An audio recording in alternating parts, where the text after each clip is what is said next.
Kamusta mga pamangkin? Welcome sa Tito Daldal, kung saan binubuksan natin ang mga kwento ng buhay ng mga taong iniidolo natin. At ngayong araw, isang alamat ng komedya, musika, pelikula, at telebisyon ang ating tatalakayin. Walang iba kundi si Joey Henyo De Leon, ang makata ng Itbulaga, ang masayahing henyo na nagpatawa at nagpaiyak sa atin sa loob ng ilang dekada. Kaya humanda na kayo, dahil hahatiin natin ang kanyang kwento kada yugto ng buhay, mula sa pagiging batang malikhain hanggang sa pagiging isa sa mga haligi ng kulturang Pinoy. Si Joey De Leon, ipinanganak noong October 14, 1946 sa Manila. Lumaki sa simpleng pamilya, kung saan nakita na agad ang kanyang hilig sa pagsusulat, pagguhit, at pagpapatawa. Sa murang edad, mahilig na siyang mag-improvise ng jokes at gumawa ng rhyme, bagay na magiging tatak niya sa hinaharap. Nag-aral siya ng architecture sa Mapua Institute of Technology pero hindi natapos dahil mas nangingibabaw ang kanyang creativity sa ibang larangan. Dito natin makikita, hindi lahat ng hindi nakapagtapos ay bigo. Minsan, mas malawak ang daan ng talento kaysa diploma. Siya ang batang mahilig sa sining. Si Jose Maria Ramos de Leon Jr. ay lumaki na puno ng imahinasyon. Mahilig gumuhit ng caricatures, magsulat ng simpleng tula, at magpatawa ng kaklase. Bata pa lang, lumabas na ang dalawang bagay na maghuhulmo sa buhay niya, pagmamahal sa salita at sa sining. Pumasok siya sa Mapua para mag-architecture, pero habang nag-aaral, mas lumalakas ang hilig niya sa creativity kaysa sa blueprint. Hindi siya nakatapos, pero yung disiplina sa detalyadong pagplaplano ay nadala niya sa pagsusulat at komedya. Unang nakilala si Joey bilang disc jockey noong 60s. Hindi lang basta DJ, witty siya, puno ng banat, kaya hindi boring ang kanyang programa. Dito siya nahasa sa timing, improvisation, at pakikipag-ugnayan sa tao. Si Joey ay may pusong music hero. Marunong siya sa instrumento, pero higit sa lahat lyricist siya. Nakilala siya bilang songwriter noong 70s, at dito siya unang nag-iwan ng marka sa musika. Ipagpatawad Mo, isang timeless love song na inawit ng VST at Company. Hanggang ngayon, kinakanta pa sa karaoke at mga love story events. May mga iba pang novelty at disco hits na siya ang utak sa lyrics, kasama ang banda Hotdog at iba pang OPM artists. Kung comedy writer siya sa TV, sa musika naman, siya ang makata ng masa. Ang Manila Sound at OPM movement.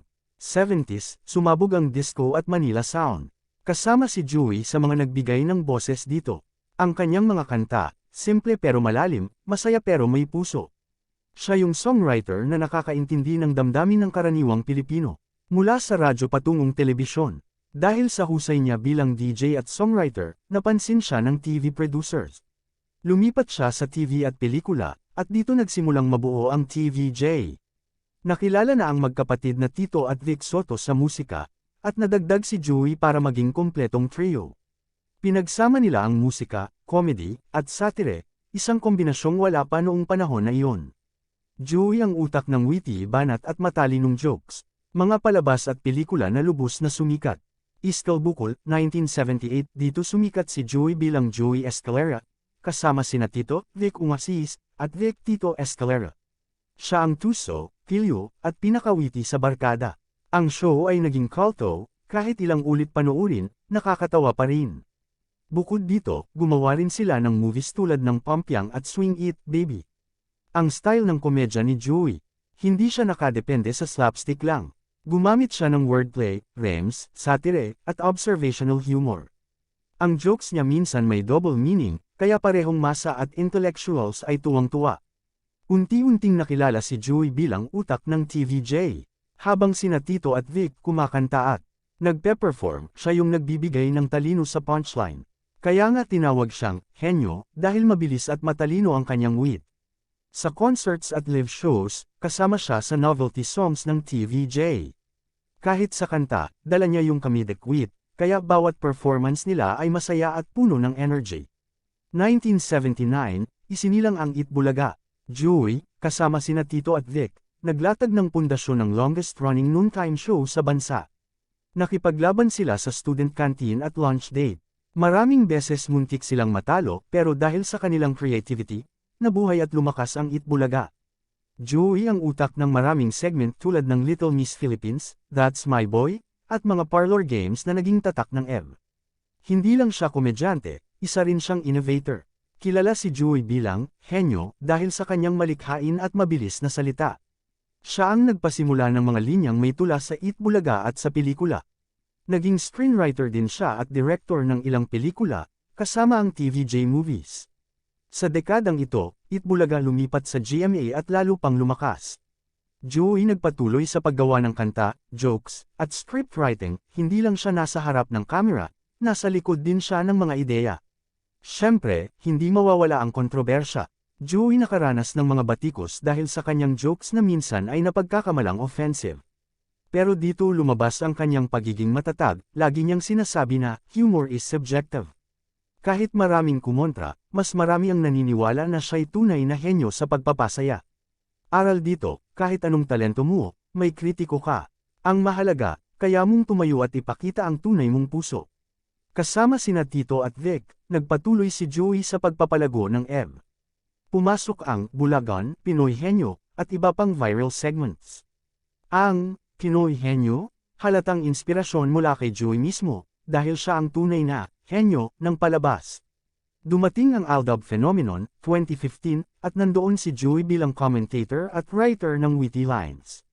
Kahit na tumatanda, hindi siya nawala ng timing at humor. Naging bukas si Joey tungkol sa kanyang edad at legacy. Sa kabila ng pagtanda, nananatili siyang aktibo at patuloy na lumilikha ng tula, jokes, at content. Noong 2023, nang lumipat ang EB sa TV5, nandoon pa rin siya bilang haligi ng TVJ. Siya ay ama ng kilalang artista na si Kimpi De Leon, at ang kanyang pamilya ay patuloy na nasa industriya. Hanggang ngayon, Joey De Leon ay simbolo ng talino, wit, at resiliency ng Pilipino. Mga pamangkin, kung natutuwa kayo sa ating kwento, huwag kalimutang mag-like at mag-subscribe.